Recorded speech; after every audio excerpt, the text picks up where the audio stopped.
ദിയയ്ക്കെതിരെ ദിവസവും ഓരോരോ വീഡിയോസാണ് സോഷ്യൽ മീഡിയയിൽ നെഗറ്റീവായിട്ട് വന്നുകൊണ്ടിരിക്കുന്നത്. അതൊന്ന് മെയിനായിട്ട് കുറച്ച് ദിവസങ്ങൾക്ക് മുമ്പുണ്ടെങ്കിൽ ദിയ സംസാരിക്കുന്നതിനിടയിൽ ഈ ഒരു അശ്വിൻ്റെ അമ്മയെക്കുറിച്ച് പറഞ്ഞ ആ ഒരു കാര്യം വളരെ സോഷ്യൽ മീഡിയയിൽ ഭയങ്കരമായിട്ട് ചർച്ചാ വിഷയമായിട്ടുണ്ടായിരുന്നു.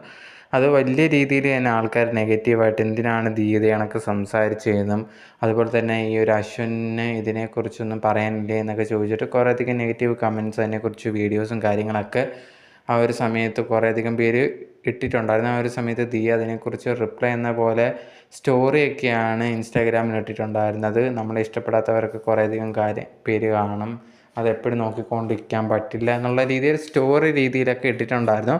എന്തായാലും അതിന് ശേഷം ദിയയ്ക്കെതിരെ ആ ഒരു സോഷ്യൽ മീഡിയയിൽ കുറേയധികം പേര് ഫോളോ ചെയ്തിട്ട് വരെ പോയിട്ടുണ്ടായിരുന്നു. എന്തായാലും ഇപ്പം ലേറ്റസ്റ്റായിട്ട് പിന്നെയും ദിയയ്ക്കെതിരെ ഇത് കണക്ക് സംസാരിക്കുന്ന പേളി മാണിയുടെ കാര്യം വെച്ചിട്ടാണ്. പേളി മാണി ലേറ്റസ്റ്റായിട്ട് ഒരു വീഡിയോ ഇട്ടിട്ടുണ്ടായിരുന്നു. അതിനകത്ത് സീനിഷിൻ്റെ അമ്മയ്ക്കുണ്ടെങ്കിൽ സ്വർണ്ണമൊക്കെ വാങ്ങിച്ചു കൊടുക്കുന്ന രീതിയിലൊരു വീഡിയോ ആണ് ഇട്ടിട്ടുണ്ടായിരുന്നത്. ആ ഒരു വീഡിയോ വന്നതിന് ശേഷം കുറേയധികം പേര് ദിയയ്ക്കെതിരെ വന്നിട്ടുണ്ടായിരുന്നു. ഇങ്ങനെ ആയിരിക്കണം മരുമക്കൾ പെരുമാറേണ്ടത്, അല്ലാതെ ഈ ഒരു ദിയയെ പോലെയൊന്നും അല്ല, നീ പേളി മാണിയെ കണ്ടുപഠിക്കുക എന്ന് പറഞ്ഞിട്ട് കുറേയധികം പേര് ആ ഒരു പേരിലും ദിയയ്ക്കെതിരെ ഭയങ്കരമായിട്ടുള്ള നെഗറ്റീവ് കമൻസും അതുപോലെ തന്നെ നെഗറ്റീവായിട്ടൊക്കെ വീഡിയോ ചെയ്യുന്നതായിട്ട് കണ്ടിട്ടുണ്ടായിരുന്നു.